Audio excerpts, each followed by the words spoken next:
Salut Cécile, je suis le réalisateur de Otella et bienvenue dans le making of de Otella.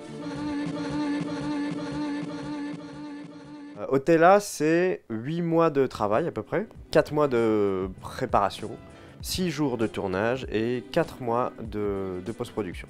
Au départ, j'avais envie de faire parcourir le personnage principal au travers de 4 éléments.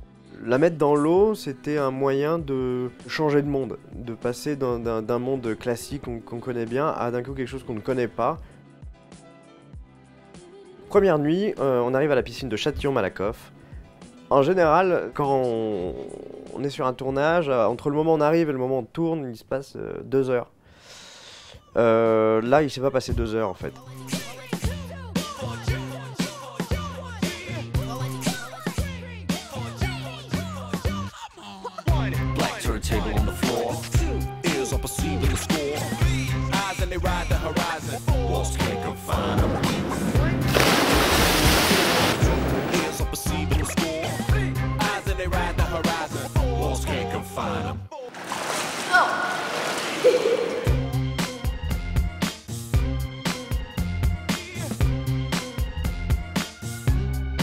Ça se passe de nuit, on commence à tourner, il est peut-être 3 h du matin, donc peut-être un peu fatigué.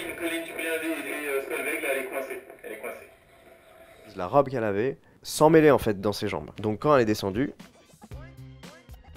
elle n'arrive pas à remonter. Donc pour la partie de la terre, c'était assez particulier puisqu'il a fallu mêler deux opposés. Donc l'un, quelque chose de très réaliste et de dramatique.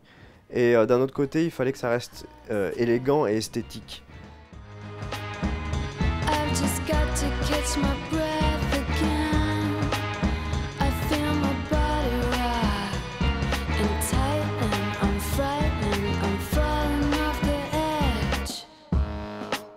Premier test, deuxième test, troisième, 8, 10,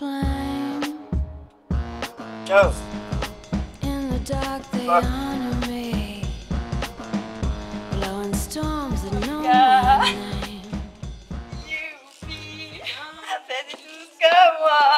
Encore une fois, Solveig a fait preuve d'un grand courage en restant sous ce tas de différents matériaux, puisque finalement, dans certains plans, il fallait carrément, littéralement, lui jeter en plein visage donc un ensemble de sable, de poussière, de pigments. Mais le sable, ça, au niveau de la peau, ça va, ça passe, ça rebondit, on va dire. Par contre, tout ce qui est pigments et poussière, c'est très fin, donc ça rentre dans les pores de la peau. Et donc, il fallait trouver à chaque fois un stratagème pour la nettoyer le plus vite possible.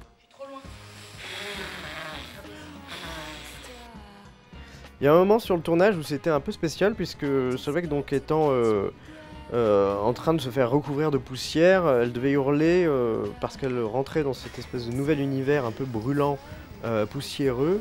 L'état dans lequel elle s'est mise en tant que comédienne a fait transpirer tout le monde dans la salle.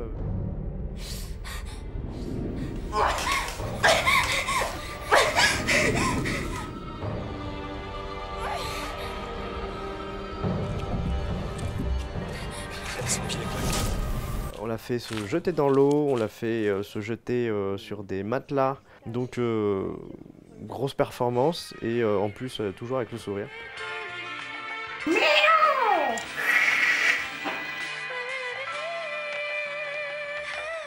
Alors voilà Rémi, je préfère garder l'anonymat pour dire ça. On est au 3e jour de tournage, tu me fous la misère, j'ai cru que j'allais crever dans l'eau. Hier, tu me fais sauter sur des cailloux pieds nus. Je peux même pas manger parce que tu me fais sauter en arrière.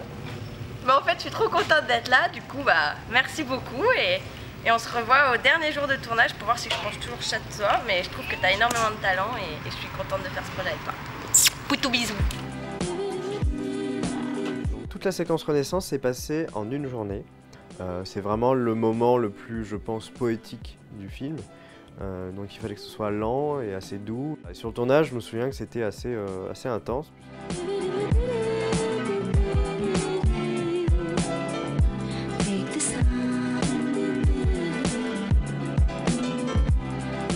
Donc on arrive à la partie extérieure, donc c'est le début et la fin du film.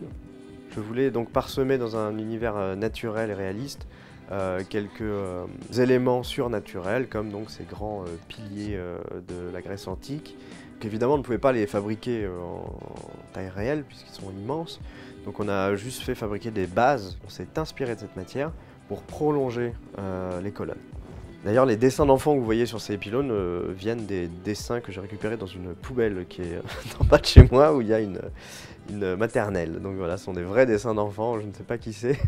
En tout cas, je les remercie puisqu'ils font partie du film. Pour la scène où elle est projetée en arrière, donc elle est sur fond vert, on a rajouté donc derrière l'image du champ, et entre les deux, on a mis des colonnes donc factices, donc qui sont en image de synthèse et qu'on a fait donc craqueler complètement en 3D.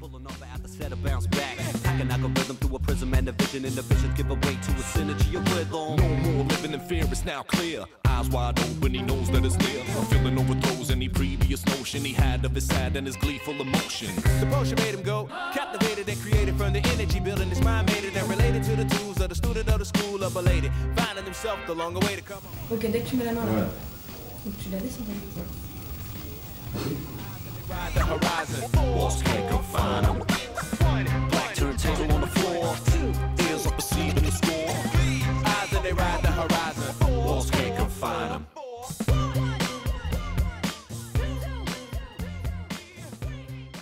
Faire la musique de ce film a été un vrai bonheur, puisque j'ai appris en la faisant, et l'avantage c'est qu'en termes de montage, c'est hyper pratique, puisque ça permet en fait de caler son montage à la musique et de caler la musique au montage.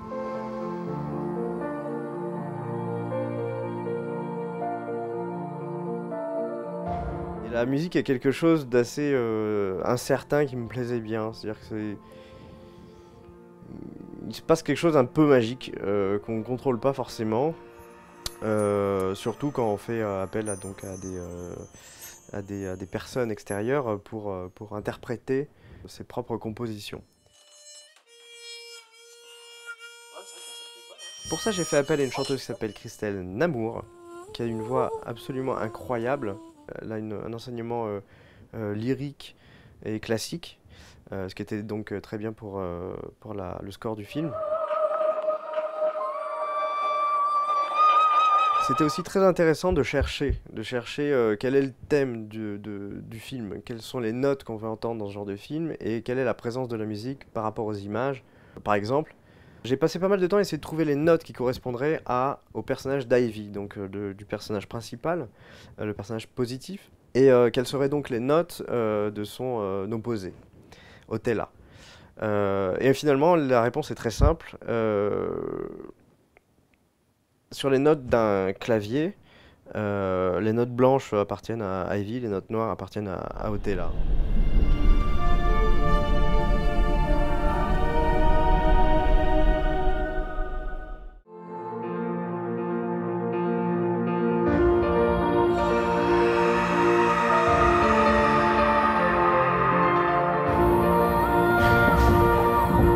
Pour trouver le thème de fin, il a simplement fallu mélanger le thème du personnage de Ivy et celui du personnage d'Otella.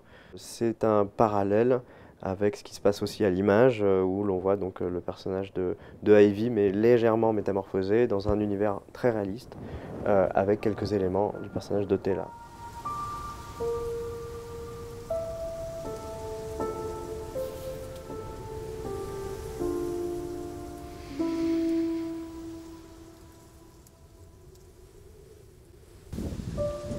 Tu te dis là, putain, ça va pas être. Bravo à tous!